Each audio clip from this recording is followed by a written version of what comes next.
Welcome back. आज हामी चाहिँ पाइथनको ओओपी भन्ने कन्सेप्ट पढ्न गइरहेको छौँ। सो वाट इज ओओपी हैन, त्यसको बारेमा सिक्छौँ। र पहिला त्यो गर्नुभन्दा अगाडि अब हामी चाहिँ आइडिईबाट चाहिँ शिफ्ट हुन्छौँ, माइक्रोसफ्टको भिजुअल स्टुडियो कोड भन्ने युज गर्छौँ। किनभने अब हामी पाइथनको एडभान्स कन्सेप्ट पढ्न गइरहेको छौँ। अब हामीलाई सिन्ट्याक्ससँग बानी बसेपछि हामी चाहिँ के गर्छौँ भन्दाखेरि कोड एडिटर युज गरेर त्यसको इन्टेलिजेन्स युज गर्छौँ। त्यसको इन्टेलिजेन्स युज गरे बापत चाहिँ हामीलाई कोड लेख्न चाहिँ के हुन्छ, सजिलो हुन्छ। सो त्यसको लागि सबले आफ्नो ब्राउजर खोल्ने र के गर्ने भन्दाखेरि डाउनलोड भिजुअल स्टुडियो कोड अथवा VS कोड भनेर टाइप गर्ने हैन। अब त्यसको लागि डाउनलोड खोलेपछि हैन, डाउनलोड टाइप गरेपछि अब के दिन्छ भन्दाखेरि डाउनलोड भिजुअल स्टुडियो कोड भनेर सिधै डाउनलोड पेजमा त्यहाँनिर क्लिक गरेर पुगिन्छ हामी। जस्तो कि विन्डोजको लागि छ, त्यसपछि लिनक्सको लागि छ र म्याकको लागि छ। विन्डोजको लागि यही भनेको छ 10 र 11 को लागि क्लिक गर्नु होला भनेर है। अरु ओएस अथवा विन्डोज 8 छ 7 छ भने त्यसको लागि पुरानो भर्जन के गर्ने, ट्राई गर्ने है त। ल अब यो .debian भन्ने छ, यो उबुन्टुको लागि भयो। अनि त्यसपछि अब जस्तो कि काली लिनक्स युज गर्नुहुन्छ भने त्यसको लागि पनि भयो। RPM भनेको रेड ह्याट, फेडोरा र सुसी जसरी यहाँ लेखेको छ। अब म्याक ओएसको सिलिकन, एप्पलको सिलिकन नयाँ चिपको लागि पनि हुन्छ, इन्टेलको त्यो पुरानो भर्जन म्याक ओएसमा नि चल्छ। सो डाउनलोड गर्नुभयो होला है। डाउनलोड गरेपछि त्यसलाई इन्स्टल गर्ने अनि त्यसपछि कोड एडिटरमा सिफ्ट हुने। ल अब हामी चाहिँ के गर्छौँ, सुरु गर्छौँ। मैले के गरेँ, ओपन फोल्डर गरेँ सुरुमा हो यहाँनिर। अब आफूलाई एउटा फोल्डर बनाउने, ओओपी कन्सेप्ट भनेर लेख्ने हो। ल अब फोल्डर ओपन भयो, हाम्रो वर्क स्पेस भन्छौँ है यसलाई। हामी के भन्छौँ यसलाई, वर्क स्पेस भन्छौँ। अब हामी के गर्छौँ भन्दाखेरि यहाँनिर जान्छौँ र पाइथन भनेर टाइप गर्छौँ यहाँनिर। यसलाई के भन्छ भन्दाखेरि एक्सटेन्सन अथवा मार्केट प्लेस भन्छ हो। जसले इन्टेलिजेन्स आफ्नोमा सेट गर्नु भएको छैन उहाँहरूले यसरी टाइप गर्ने पाइथन, अनि त्यसपछि इन्स्टल गर्ने। इन्स्टल गरे पछाडि त्यहाँनिर के हुन्छ भन्दाखेरि इन्स्टल भएपछि हाम्रो इन्टेलिजेन्स एक्टिभ हुन्छ। मैले यहाँनिर जस्तै कि यसलाई इन्स्टल गरेर हेरेँ है। ल यहाँनिर एक्सटेन्सन प्याकको बारेमा पनि दिएको छ है। VS कोडको यहाँनिर VS code intellicode provides AI assistance पनि भनेको छ है। अहिलेको अब AI को बारेमा सुन्नु भएकै होला। यसले के गर्छ, हामीलाई प्रोभाइड गरिदिने काम गर्छ, सिन्ट्याक्स सजिलैसित लेख्ने गरी। ल इन्स्टल हुँदैछ। ल इन्स्टल भएपछि फिनिश भनेर देखाउँछ। ल अब मैले के गरेँ, एउटा फाइल बनाएँ। हामीले मोडुल्सको बारेमा पढ्यौँ, प्याकेजको बारेमा पढ्यौँ पाइथनमा हो। अब त्यसमा कसरी क्लास एउटा लेखेर लागू गर्न सकिन्छ, इम्प्लिमेन्ट गर्न सकिन्छ भन्ने कुरा चाहिँ के गर्छौँ हामी हेर्छौँ। जस्तो कि मैले app.py भनेर एउटा बनाएँ हो। ल app.py। अब सुरुमा यो गर्नुभन्दा अगाडि म थोरै एक्सप्लेनेसन दिन्छु कि वाट इज ओओपी भनेर है त। वाट इज ओओपी भनेर यसको थोरै एक्सप्लेनेसन दिन्छु।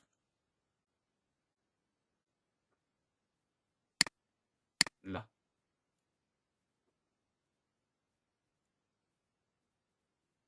What is OOP. अब ओओपी भनेको अब्जेक्ट ओरिएन्टेड प्रोग्रामिङ हो भन्ने थाहा छ।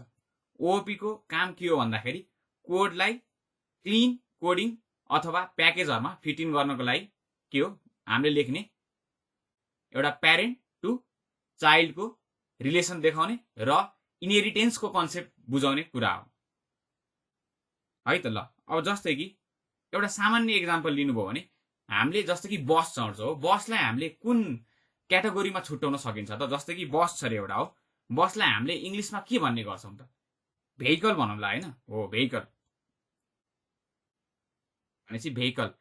अब प्यारेन्ट के भयो, यहाँ भेहिकल भयो, बस भेहिकल भयो। बाइक पनि पर्न सक्छ हो, कार पनि हुन सक्छ हो। भनेपछि प्यारेन्ट के भयो, हाम्रो भेहिकल भयो, प्यारेन्ट भेहिकल भयो र के भयो, चाइल्ड बस भयो हो। कि अब बस भित्र पनि केही पर्न सक्ला, ट्रली बस पर्ला हैन। हाम्रो लोकल बसमा अब त्यो केही होला कि साझा यातायातलाई पनि एक्जाम्पल लिउँ हैन, तिनीहरू पनि पर्न सक्छ। अब बाइक भने मैले बाइकमा होला नि त पर्ने। अब बाइकको ब्रान्डमा पनि अब पर्न सक्ला, जस्तो कि यामा हुन्छ, FZ होला, यामा भयो।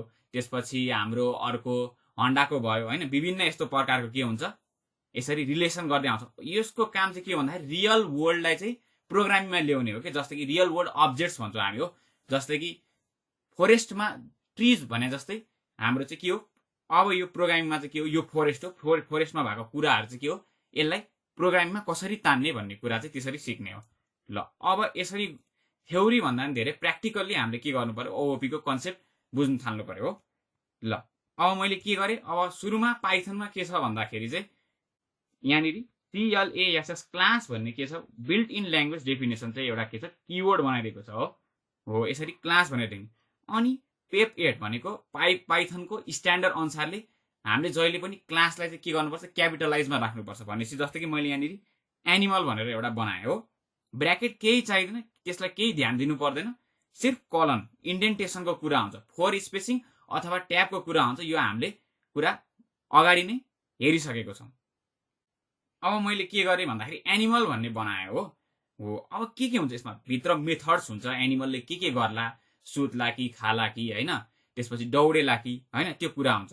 अब यहाँनिर म सुरुमा के गर्छु भन्छ डेफ भनेको हामीले फङ्सन अथवा मेथड बनाउन सिकेको छ, तर यसलाई यहाँ फङ्सन भन्दैन, यसलाई मेथड्स भन्छ हो। अब्जेक्ट ओरिएन्टेडको कन्सेप्टमा आएपछि फङ्सन्स भन्न पाइँदैन, मेथड्स भन्नु पर्यो है।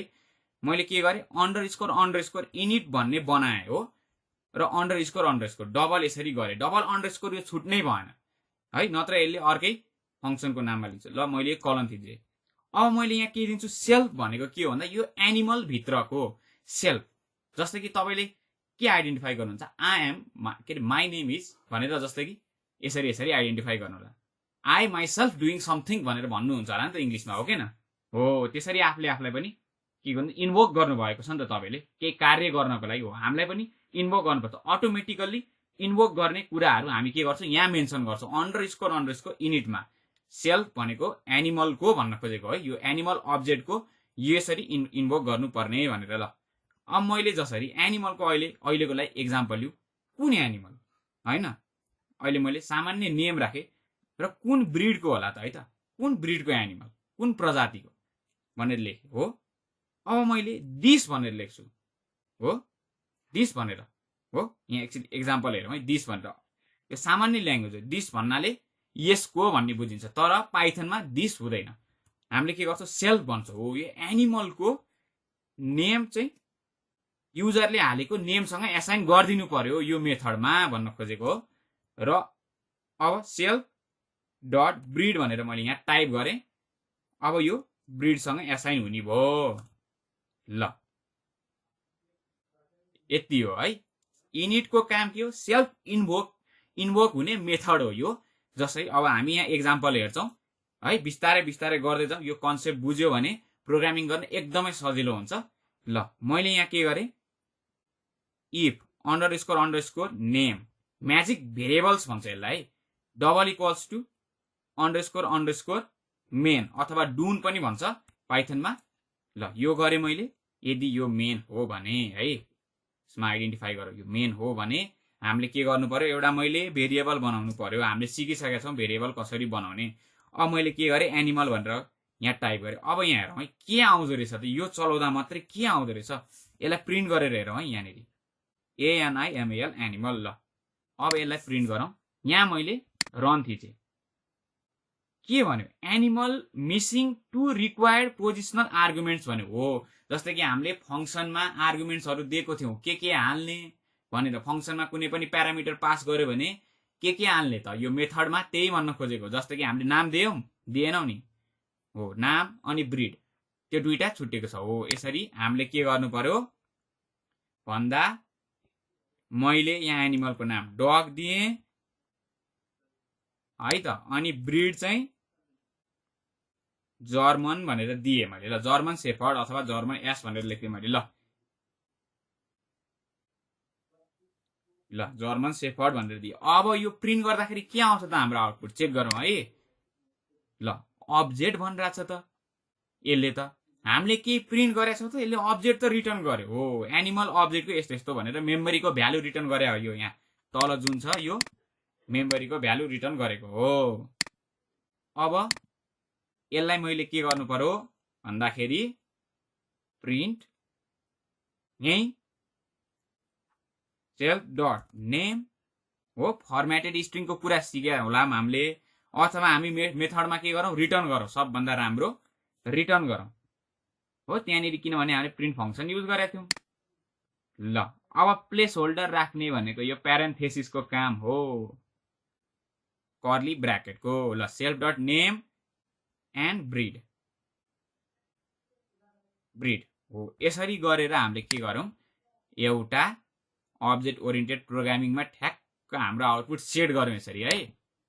ल अब के भन्नु भन्दाखेरि ओके, हामीले यहाँ एउटा मिस्टेक गरेछौँ। यहाँनिर